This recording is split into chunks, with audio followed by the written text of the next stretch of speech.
Си, находящийся в рейтинге на 13 месте. Двоюродный брат Хабиба Нурмагомедова с рекордом 16-0. Всего из 16 побед 9 он одержал досрочно, а если точнее 7 сабмишенов и 2 нокаута. В UFC он провел 4 боя за 3 года и сейчас идет за 5-й победой. Первый бой в UFC он провел против нашего соотечественника Сергея Морозова, для которого это был также дебютный бой. Во втором раунде Умар забрал спину и задушил Сергея удушением сзади. Морозов не стал стучать и боролся до конца, но в итоге уснул достойно. Во втором поединке Нурмагомедов встретился с опасным Брайаном Келлихером. Поединок также закончился сабмишном удушения сзади от дагестанца. В следующем поединке Умара свели с хорошим проспектом Нейтом Манесом, у которого на тот момент рекорд был 14-1. И он также шел на серии из 2 побед в UFC. Но Умар тактично разобрался с оппонентом и выиграл уверенным решением судей. Крайний поединок Умар Нурмагомедов провел в январе 2023 года против около топа и бразильского нокаутера Раони Барселоса. Казалось, план дагестанца был очевиден на этот поединок. Он мог бороться с бразильцем, не давая тому вкладываться в удары.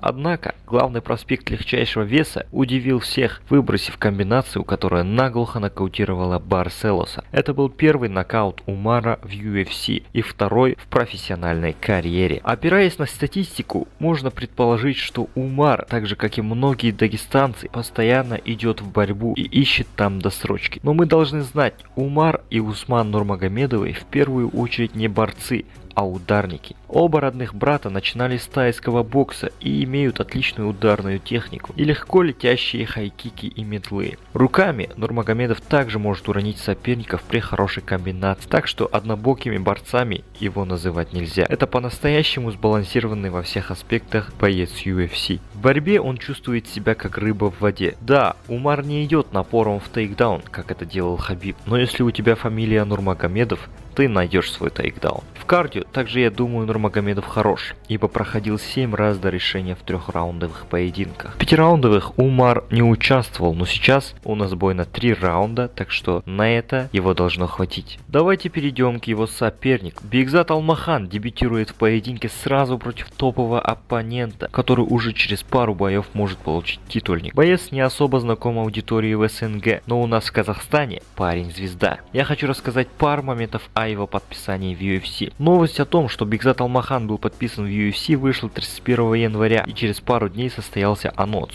Нурмагомедов Алмахан. Все удивлялись, почему же казахстанцу сразу же дали такого сильного оппонента.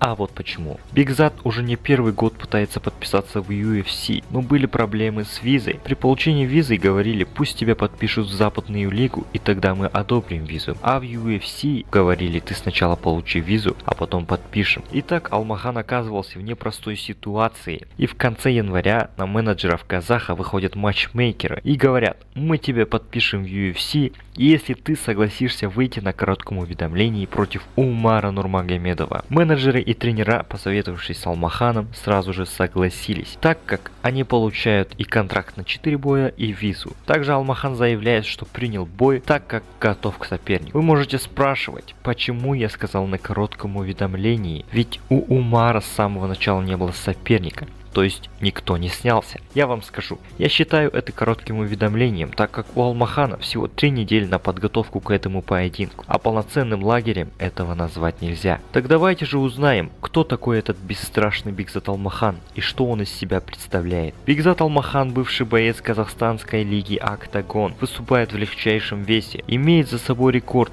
17 побед при 1 поражении. Поражение он потерпел в начале своей карьеры бойцу из Кыргызстана Султану Жолдашбеку в гран-при Бушидо гильотиной. После этого поединка Бигзат вышел на серию побед из 9 побед подряд. Из 17 побед одержал 14 досрочно, 13 нокаутов и 1 сабмишн. Бигзат является базовым каратистом, который легко бросает хайкики, как тот же Нурмагомедов.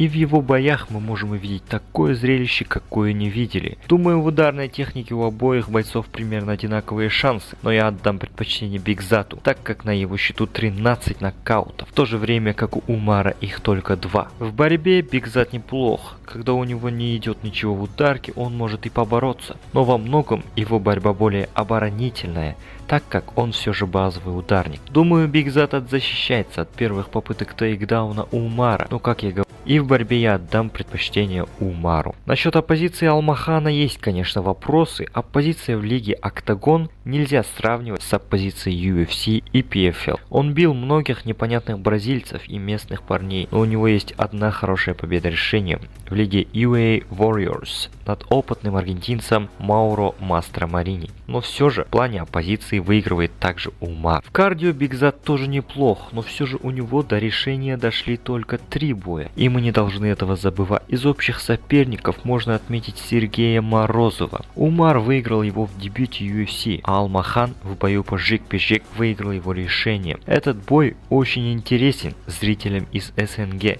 но не на Западе. Однако бой должен оправдать все наши ожидания. Он может закончиться абсолютно любым исходом, но я не вижу победу Алмахана сабмишном. Перебирая все исходы, я именно победу сабмишном от казаха не вижу. Оба бойца могут нокаутировать друг друга, но больше шансов по мне, как у Бигзата. В борьбе, конечно, может закончить и Умар, например, тем же удушением сзади. И решением может выиграть любой из бойцов, а то и раздельным. Да, мы будем болеть за нашего брата Бигзата Алмахана, но фаворит в данном бою очевиден. Это Умар Нурмагомедов. Если понравился разбор, обязательно ставьте лайки, пишите комментарии. И не забудьте подписаться, чтобы не пропустить другие разборы. Напишите также в комментариях, разбор какого боя вы хотите увидеть у нас на канале. Ну а пока, до скорых встреч в следующих роликах.